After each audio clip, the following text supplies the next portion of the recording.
La niebla mortal.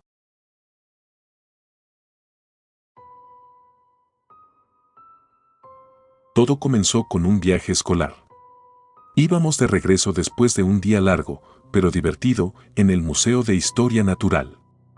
Los asientos del autobús estaban llenos de estudiantes hablando, riendo y contando historias tontas sobre dinosaurios y fósiles, mientras yo observaba por la ventana. El paisaje, que antes estaba lleno de campos verdes y un cielo azul claro, había cambiado bruscamente. De repente, una densa niebla comenzó a cubrir la carretera, lenta pero segura, como si un manto gris descendiera del cielo y se apoderara de todo. El conductor encendió las luces del autobús, pero apenas podían perforar la gruesa neblina que ya nos rodeaba. Todo se veía extraño, como si estuviéramos sumergidos en una sopa espesa de nubes, y lo único que podíamos ver era la línea blanca de la carretera delante de nosotros. Recuerdo que algunos estudiantes comenzaron a bromear, diciendo que parecía una escena de una película de terror. Sin embargo, esa sensación inicial de inquietud comenzó a instalarse en mí y, a juzgar por el silencio creciente, no era el único que se sentía incómodo. ¿Alguien ha visto una niebla como esta antes?, preguntó una de las chicas desde el fondo del autobús. Nadie respondió. La risa y el bullicio de antes se habían desvanecido casi por completo. Solo se escuchaba el ruido del motor y el susurro de los neumáticos sobre el asfalto. El conductor redujo la velocidad. Pude ver cómo ajustaba su agarre en el volante y su mirada se volvía cada vez más tensa. Yo no dejaba de mirar por la ventana, intentando ver más allá de la niebla, pero lo único que alcanzaba a distinguir era un velo gris opresivo.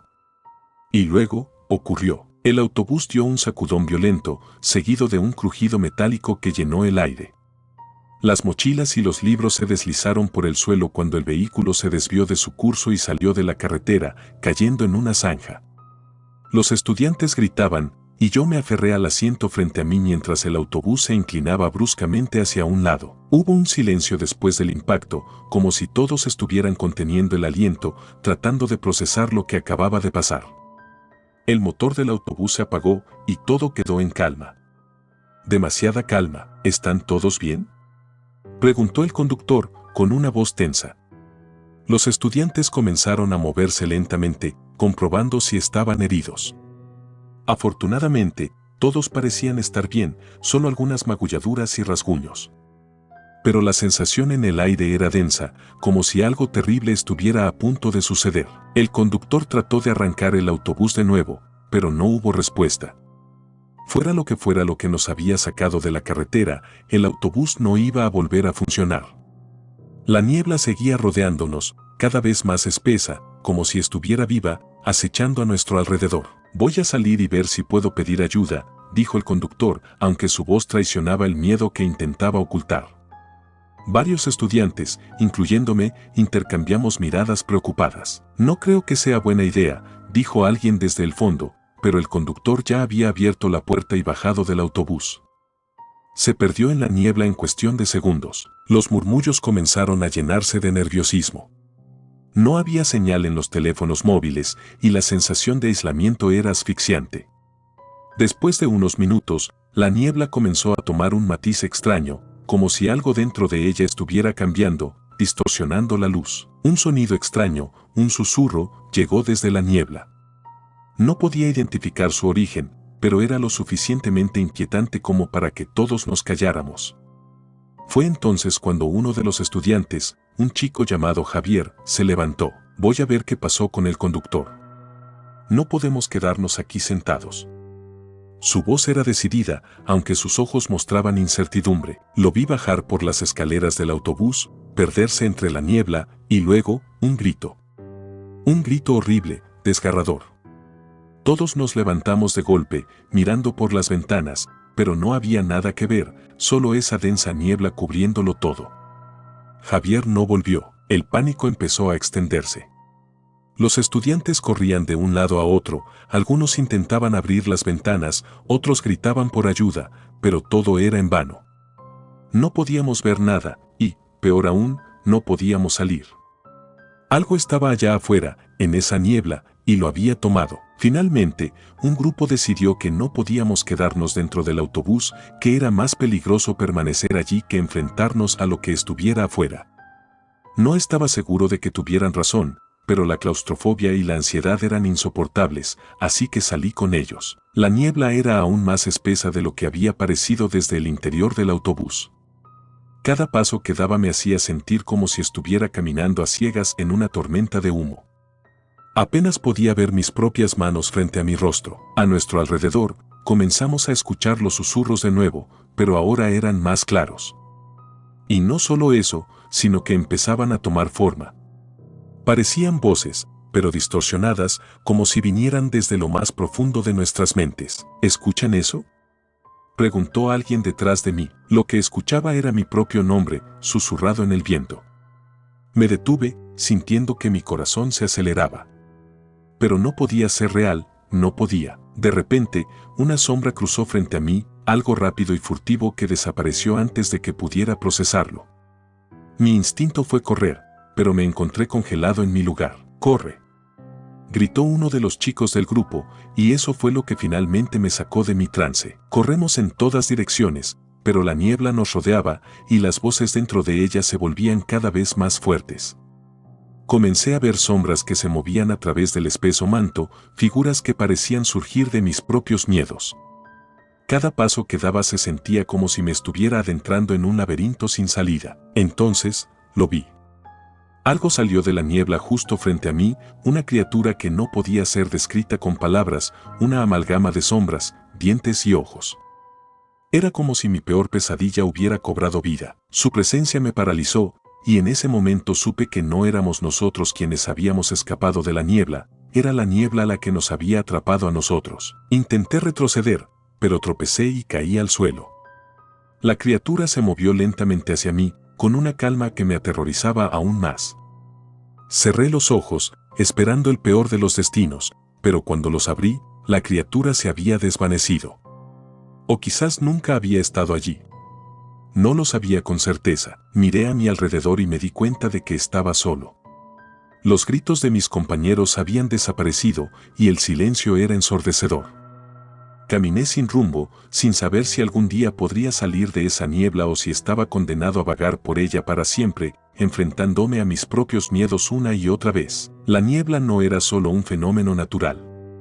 Era algo más. Algo que se alimentaba de nosotros, de nuestro miedo, de nuestras almas.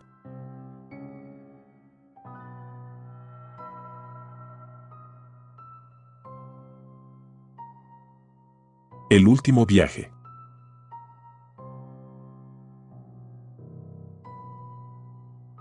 El rugido del motor resonaba en mis oídos mientras la carretera se extendía frente a nosotros, desierta y solitaria. Las luces del coche iluminaban el pavimento como un río negro, serpenteando hacia el horizonte, mientras los bordes de la carretera desaparecían en la oscuridad, devorados por el vasto vacío que era el desierto. Todo el viaje había sido una locura desde el principio, una idea impulsiva de última hora para tomar una carretera casi olvidada en lugar de la ruta segura y transitada. ¿Seguro que este es el camino?, preguntó alguien desde el asiento trasero. No miré hacia atrás, pero sabía que el tono de duda provenía de Tomás. «Es lo que decía el GPS», respondió Andrés, quien estaba conduciendo, sus ojos fijos en la carretera. Su voz sonaba tensa, como si no estuviera completamente seguro de su propia respuesta. Miré mi teléfono. La señal había desaparecido hacía kilómetros, tal vez horas. No podía saberlo con certeza. El paisaje monótono y la oscuridad envolvente me habían hecho perder la noción del tiempo. Solo sabía que la carretera seguía y seguía, sin señales, sin luces, sin rastro de civilización. «Esto no parece el lugar ideal para viajar de noche», comentó Silvia, sentada a mi lado en el asiento delantero. Sus ojos, siempre tan atentos y serenos, ahora mostraban una preocupación que me contagió. «Ya casi llegamos», dijo Andrés con una confianza que no compartíamos. Pero algo en su voz, en la forma en que sus manos se aferraban al volante, me decía que también estaba inquieto. De repente, un golpe sordo sacudió el coche. Sentí cómo se deslizaba, la dirección tambaleante mientras Andrés luchaba por mantenerlo bajo control. Todo sucedió en segundos, pero pareció una eternidad. El vehículo derrapó hacia un lado y se estrelló contra una roca en el borde del camino. El silencio que siguió fue ensordecedor. El motor se apagó, las luces se atenuaron, y el único sonido que quedó fue nuestra respiración pesada y el suave crujido del metal del coche, ahora dañado. ¿Están todos bien?, pregunté, mi voz temblando más de lo que quería admitir. Hubo murmullos de afirmación desde los asientos traseros. Nadie parecía gravemente herido, pero el miedo estaba en el aire, palpable. «Maldición», masculló Andrés mientras intentaba encender el coche nuevamente. Giraba la llave en el contacto, pero lo único que obtuvimos fue un chasquido. El coche estaba muerto. «Genio. ¿Ahora qué hacemos?», preguntó Tomás con irritación. Estaba claro que el pánico comenzaba a instalarse. «Hay que salir y ver qué tan mal está», dijo Silvia, siempre la más práctica del grupo. Andrés y yo bajamos del coche.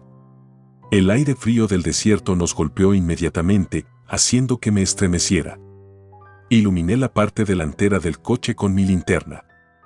El impacto había destrozado una de las ruedas delanteras y había abollado gravemente el capó. «No vamos a ir a ninguna parte con esto», dijo Andrés, frustrado. «Quizá podríamos esperar hasta el amanecer», sugerí. «Alguien tiene que pasar por aquí eventualmente». «¿Has visto algún otro coche en la última hora?», preguntó Silvia, quien se había acercado a nosotros. Tenía razón. No habíamos visto ni un solo vehículo desde que tomamos esta carretera. «Vamos a tener que caminar», dijo Tomás, saliendo del coche y cerrando la puerta con un golpe. Nos reunimos alrededor del coche, decidiendo qué hacer. Ninguno de nosotros quería admitirlo, pero estábamos completamente solos.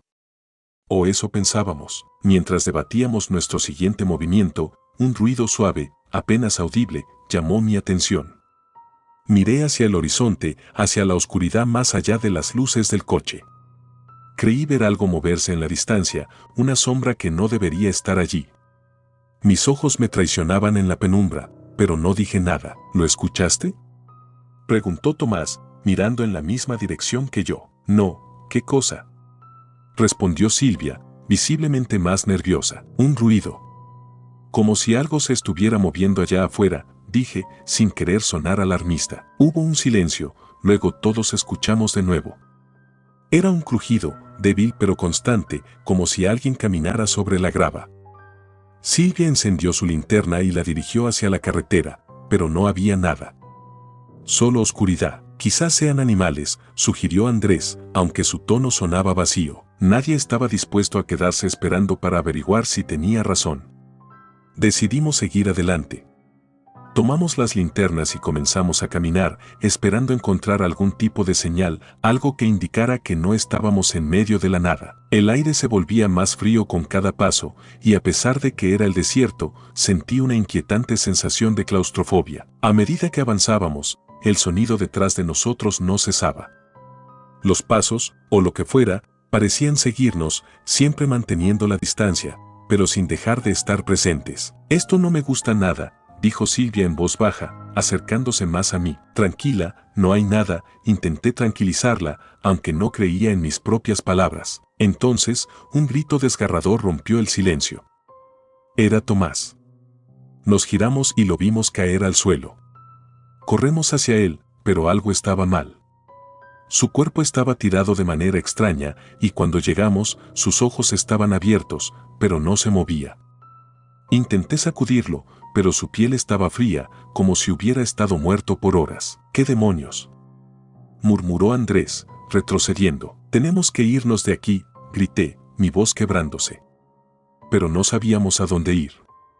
La carretera seguía interminable, y ahora, la oscuridad parecía tener vida propia. El sonido de pasos volvió, más cercano esta vez, pero ya no podía ver de dónde venía. Todo era una confusión de luces, sombras y miedo. Nos separamos por instinto, buscando refugio. ¿Pero dónde? Silvia gritó algo, pero su voz fue sofocada por un sonido más fuerte, un golpe, y luego el silencio. Corrí hacia el coche, pensando que al menos sería un refugio, pero cuando llegué, lo vi. Una figura alta, delgada, deforme, con lo que parecían ser múltiples brazos, de pie junto al cuerpo de Silvia. No sé cómo logré encerrarme en el coche. El interior estaba helado, y podía ver mi respiración formando pequeñas nubes en el aire. Afuera, el ser comenzó a rodear el vehículo. No podía verlo claramente, pero lo sentía. Era como si la noche misma hubiera cobrado forma. Me acurruqué en el asiento trasero, deseando que todo terminara. Los golpes en el coche se hicieron más fuertes y sabía que no duraría mucho más. Entonces, el silencio volvió. ¿Estaba solo? No lo sé. Pero a medida que el frío me invadía, supe que el viaje estaba por terminar.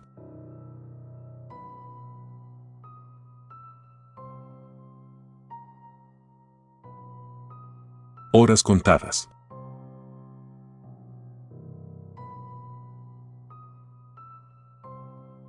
El agua fría del océano envolvía mi cuerpo como una manta pesada mientras descendía lentamente hacia el fondo.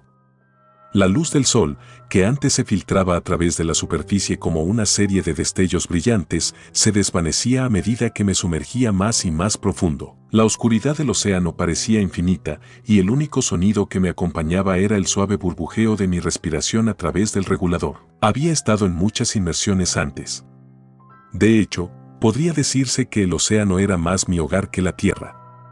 Años de expediciones y exploraciones me habían enseñado a respetar la vastedad y el misterio de las profundidades, pero también me habían dado una confianza que ahora, mirando hacia atrás, me parecía arrogante. Esa mañana, el equipo y yo estábamos investigando una serie de cavernas submarinas que habían sido descubiertas recientemente.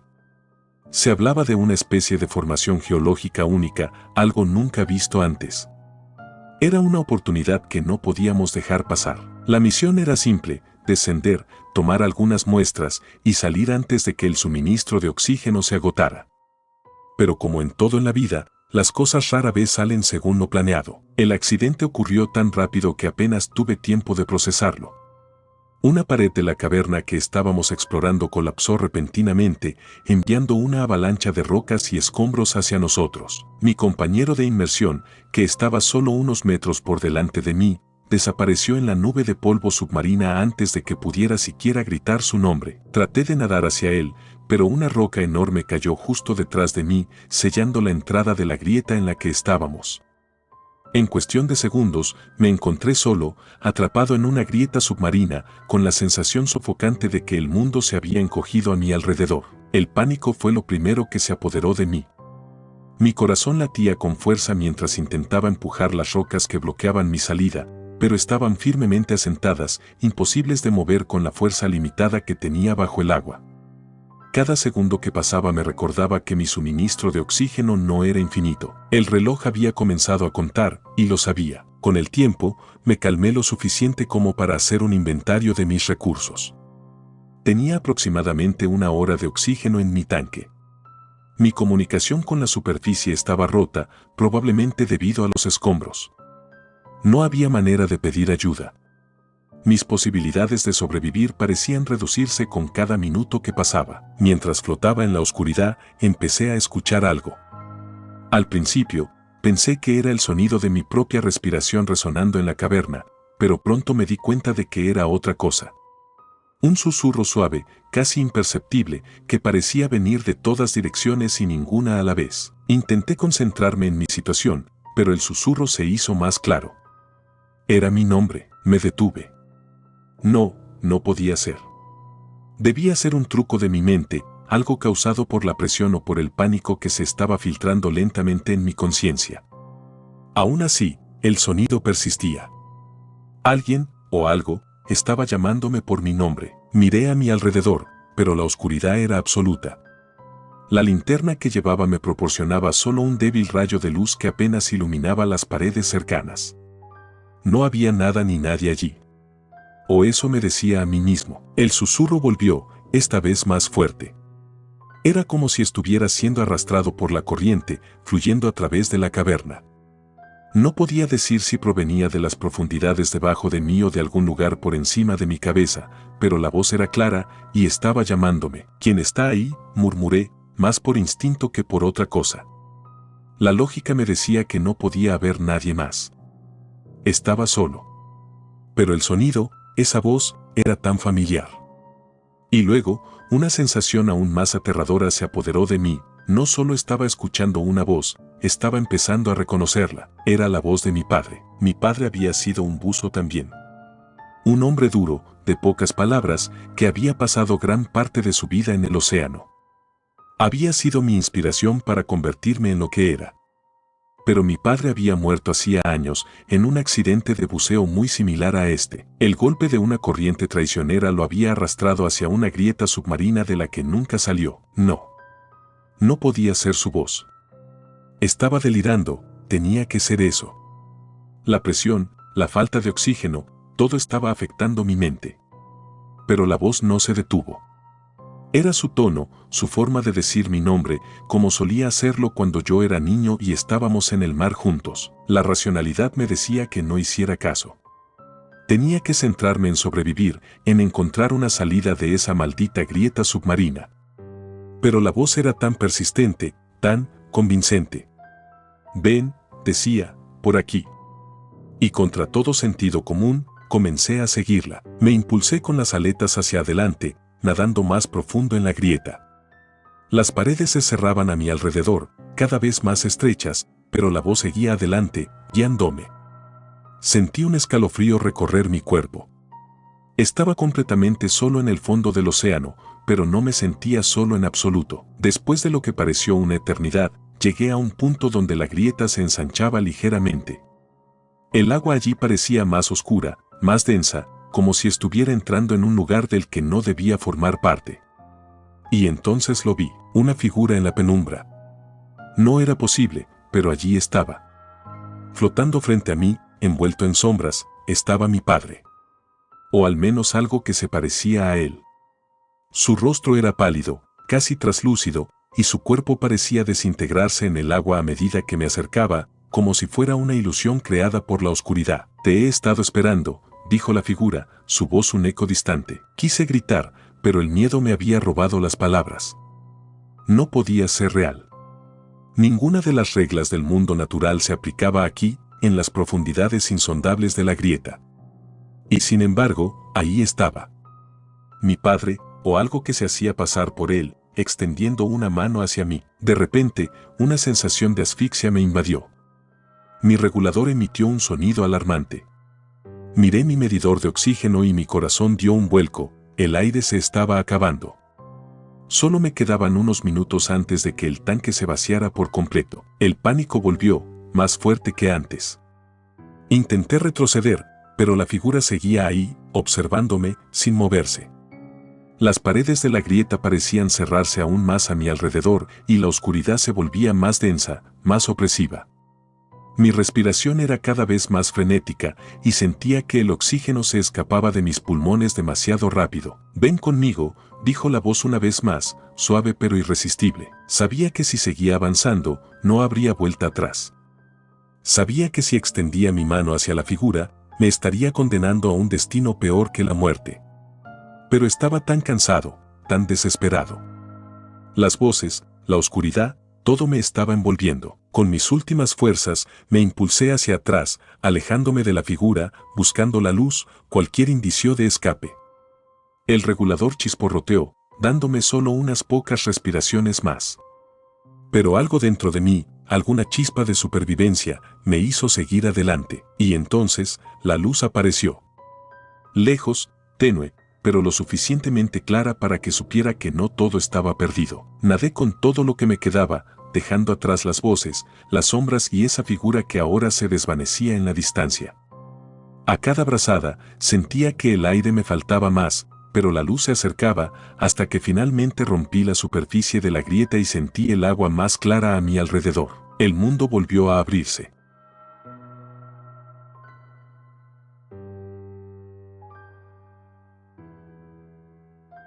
La búsqueda de la cumbre.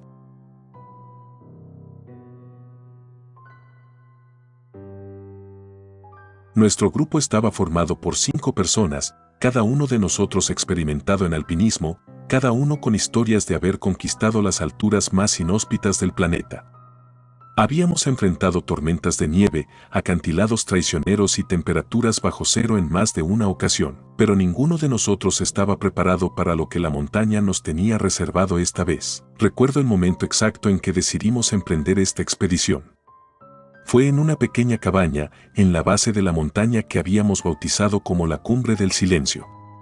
Nadie la llamaba así oficialmente, pero entre los alpinistas tenía esa reputación. Era una montaña poco explorada, situada en lo profundo de una cordillera remota, y había algo en su forma, en cómo parecía tocar el cielo, que nos atraía de una manera inexplicable. El plan era sencillo: 3 días para subir, 1 para descender.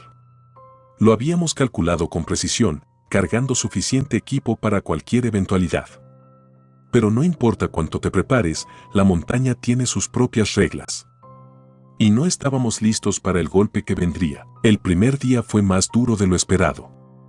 La nieve había comenzado a caer más temprano de lo pronosticado, y aunque la subida inicial era relativamente accesible, los vientos aumentaban en intensidad. A medida que avanzábamos, la temperatura bajaba con rapidez y cada respiración se convertía en una nube densa de vapor. Los primeros signos de agotamiento no tardaron en aparecer, pero ninguno de nosotros se quejó. Estábamos acostumbrados a este tipo de condiciones. La clave estaba en seguir avanzando, paso a paso, manteniendo el ritmo constante. Esa noche, acampamos en un pequeño refugio natural, una hendidura en la roca que nos protegía del viento. Los sacos de dormir nos proporcionaban algo de calor, pero todos sabíamos que dormir sería complicado. Las condiciones eran cada vez más hostiles y la tormenta parecía empeorar con cada hora que pasaba. El rugido del viento contra la montaña se convirtió en un sonido ensordecedor, como si la montaña misma nos estuviera advirtiendo de no continuar. A pesar de ello, no había dudas entre nosotros. Al día siguiente, al amanecer, reanudamos la ascensión. Los primeros tramos fueron complicados, pero manejables. Cada uno de nosotros conocía su rol dentro del grupo, confiando plenamente en nuestras habilidades y en el equipo. No había espacio para errores, especialmente cuando la montaña decidía endurecer las condiciones. A media mañana, la neblina comenzó a envolvernos y el terreno se volvió traicionero. El hielo bajo nuestros crampones crujía de manera inquietante, como si estuviera a punto de ceder en cualquier momento. Y entonces ocurrió el accidente. Estábamos cruzando una sección particularmente difícil, una pendiente helada que requería una precisión casi quirúrgica en cada paso. Carlos, el más joven del grupo, iba justo detrás de mí. Lo escuché resoplar por el esfuerzo, pero no me preocupé. Era fuerte, determinado, y había demostrado en otras ocasiones que podía soportar tanto como cualquiera de nosotros. Sin embargo, cuando giré para ver cómo estaba, fue justo en el momento en que su pie resbaló sobre una placa de hielo invisible. Todo sucedió en un segundo: el crujido del hielo, el grito de Carlos, y luego su cuerpo deslizándose cuesta abajo, arrastrado por la pendiente. Intenté alcanzarlo, pero fue demasiado rápido. Lo vi desaparecer por el borde de una grieta profunda. El silencio que siguió fue ensordecedor. Nadie se movió durante lo que pareció una eternidad. Mi mente procesaba lo que acababa de suceder, mientras mis pies permanecían clavados en el suelo, incapaz de actuar. Finalmente, uno de los compañeros gritó su nombre, rompiendo el hechizo del shock. Corrimos hacia el borde de la grieta, donde pudimos ver el cuerpo de Carlos, inmóvil, unos 20 metros más abajo. No estaba muerto, pero sus movimientos eran lentos y dolorosos. A través del eco de su respiración entrecortada, pude ver que había sufrido una caída grave. La nieve amortiguó el impacto, pero el golpe había sido brutal. Tenía una pierna visiblemente rota y su rostro estaba cubierto de sangre. «Carlos», grité, intentando mantenerme sereno. No hubo respuesta. Sabía que estaba consciente, pero claramente no estaba en condiciones de moverse. Inmediatamente, pusimos en marcha un plan de rescate. Atamos una cuerda al equipo de seguridad y comencé a descender con cuidado hacia donde estaba. Mientras me acercaba, podía ver con más detalle el estado de Carlos. La pierna rota no era lo único, su respiración era débil y sus ojos estaban entrecerrados por el dolor. No sabía cuánto tiempo teníamos antes de que la hipotermia comenzara a afectarlo gravemente. Cuando llegué hasta él, intenté estabilizarlo lo mejor que pude. Colocamos una férula improvisada en su pierna, pero la gravedad de la situación era evidente para todos. Carlos no podía moverse por sí mismo y cargarlo hasta la cima no era una opción. La única alternativa era descender lo más rápido posible, pero la tormenta estaba en su punto máximo y cada minuto que pasaba las condiciones empeoraban. El descenso fue una pesadilla. Con Carlos herido, Nos movíamos a paso de tortuga y el viento se convertía en una fuerza implacable que nos empujaba hacia atrás. A pesar de nuestro mejor esfuerzo, la montaña parecía decidida a no dejarnos ir. La nieve caía más espesa y la temperatura seguía cayendo en picado. Todos comenzamos a mostrar signos de agotamiento extremo. El tiempo se volvió borroso mientras luchábamos por mantenernos en pie. Carlos estaba perdiendo la conciencia y cada vez que intentaba hablar con él, sus respuestas se hacían más débiles, más espaciadas. En más de una ocasión pensé que lo habíamos perdido, que su cuerpo ya no podría soportar el frío, pero seguíamos, impulsados por una mezcla de desesperación y la inquebrantable necesidad de sacarlo de allí con vida. La tormenta se intensificó hasta el punto en que apenas podíamos ver a 1 metro de distancia. Las ráfagas de viento y nieve nos azotaban sin piedad y cada paso era un esfuerzo monumental. Sabíamos que nuestras posibilidades de supervivencia disminuían a cada minuto, pero no podíamos abandonar a Carlos. Finalmente, después de lo que parecieron horas, llegamos a un punto de la montaña donde las condiciones eran un poco más manejables. Habíamos descendido lo suficiente como para alejarnos del peor de la tormenta, pero seguíamos en peligro. Armamos un campamento improvisado, protegiéndonos lo mejor que pudimos entre las rocas. Carlos seguía en estado crítico, y sabíamos que si no llegaba ayuda pronto, no lo lograría. Encendimos una bengala, esperando que alguien en el campamento base la viera y pudiera enviar un equipo de rescate. Durante horas, permanecimos allí, cada uno de nosotros luchando contra el frío, el cansancio y el miedo.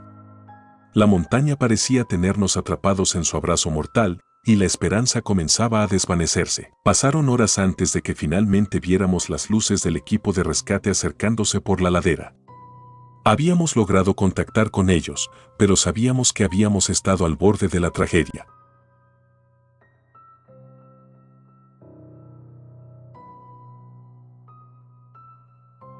El colapso del edificio.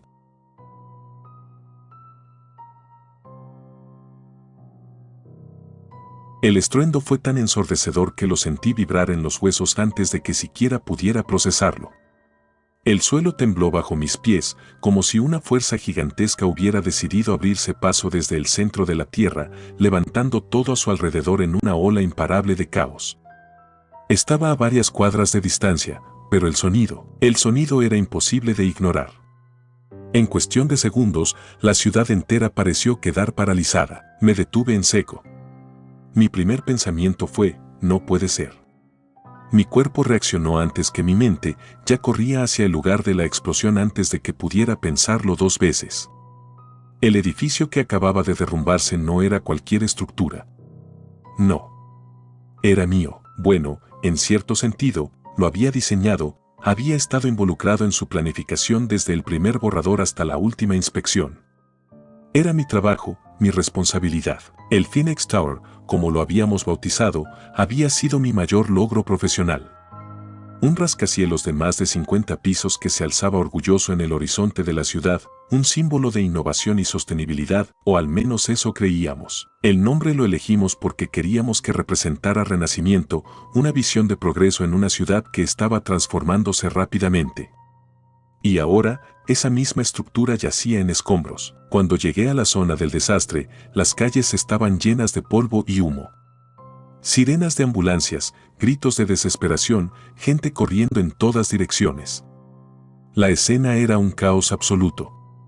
Unos minutos antes, la vida seguía su curso normal, ahora, parecía el escenario de una película de desastre, solo que esto era real. El edificio, que horas antes había sido un monumento a la ingeniería moderna, ahora era un cúmulo de escombros.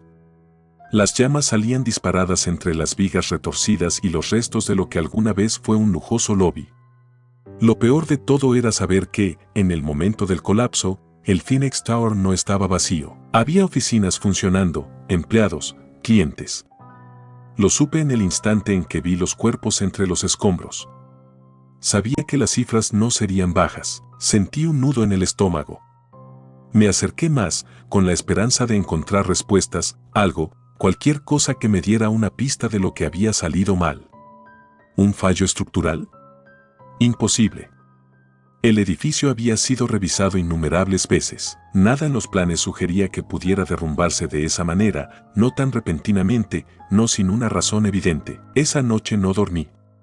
Me quedé pegado a la televisión, esperando alguna explicación lógica que pudiera calmar mi mente. Los noticieros no tardaron en señalarme como parte del equipo responsable del diseño del edificio. Al día siguiente, recibí la primera llamada de un periodista. Y después, muchas más. ¿Cómo pudo colapsar el Phoenix Tower? ¿Hubo negligencia en la construcción? ¿Es usted responsable? Pero entonces, unos días después del derrumbe, sucedió algo que no esperaba. Recibí el primer mensaje anónimo. Era una simple nota, sin firma, sin contexto. Solo decía, sabes que no fue un accidente. Al principio pensé que era una broma de mal gusto, tal vez algún conspiracionista que quería aprovecharse de la tragedia. Pero algo en esas palabras me inquietaba profundamente.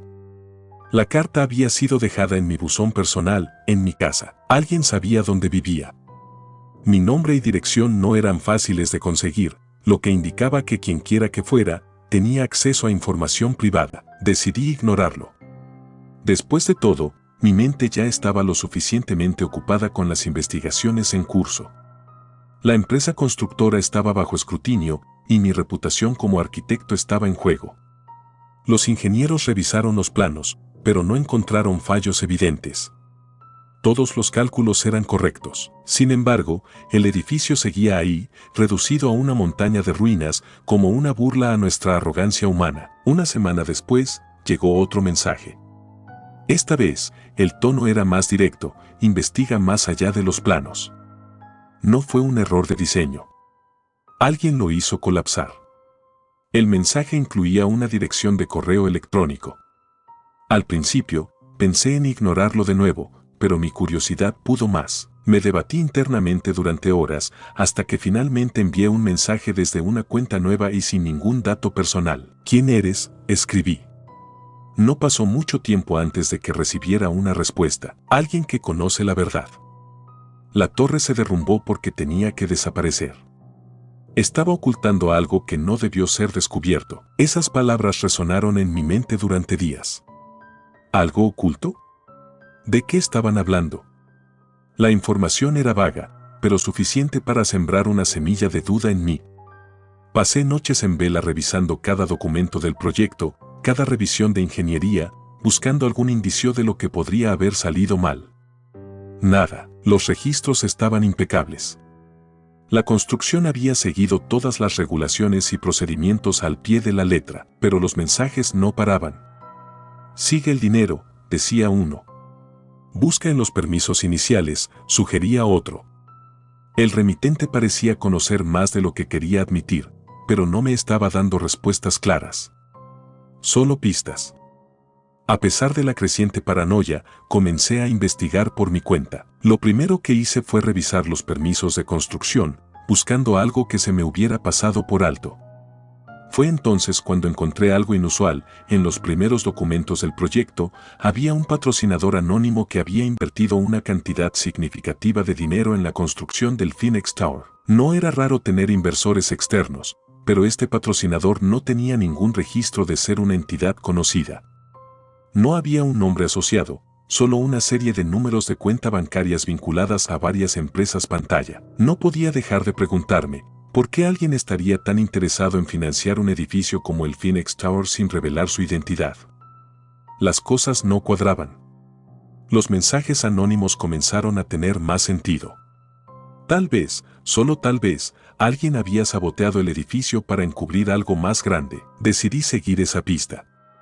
Si los mensajes eran ciertos y alguien había saboteado la torre, debía ser alguien con acceso tanto a la construcción como al financiamiento.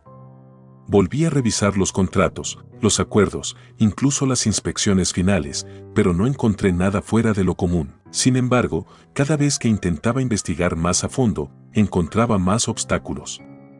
Documentos que desaparecían de los archivos, correos electrónicos que no llegaban a sus destinatarios.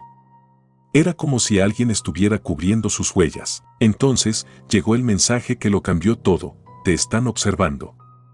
Si sigues investigando, no sobrevivirás. Lo peor fue la foto adjunta. Era una imagen borrosa, tomada desde lo que parecía ser una cámara de vigilancia.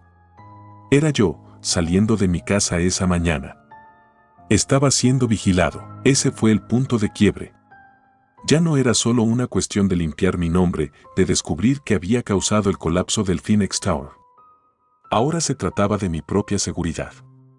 Dejé de dormir, convencido de que alguien estaba al acecho, listo para silenciarme si me acercaba demasiado a la verdad. Pero no podía detenerme. El miedo, en lugar de paralizarme, me empujó aún más a fondo. Finalmente, descubrí algo que me dejó helado. En uno de los contratos iniciales del proyecto, había una cláusula oculta, redactada en términos legales tan complejos que apenas era perceptible. Esa cláusula garantizaba acceso ilimitado a ciertas áreas restringidas del edificio para una entidad desconocida, bajo el pretexto de operaciones confidenciales. No decía más, pero la implicación era clara. Había algo en ese edificio, algo que no debía ser descubierto. A partir de ahí, todo encajó. El colapso no había sido un accidente.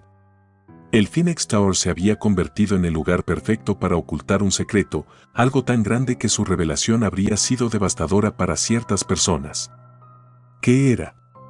No lo sabía. Pero sabía que había llegado demasiado lejos. La última nota que recibí fue la más simple, pero también la más aterradora. Corre. Esa misma noche, empacaba mis cosas. Sabía que no podía seguir. Dejé todo atrás, mis proyectos, mi vida, mi carrera. No me importaba. Lo único que quería era sobrevivir.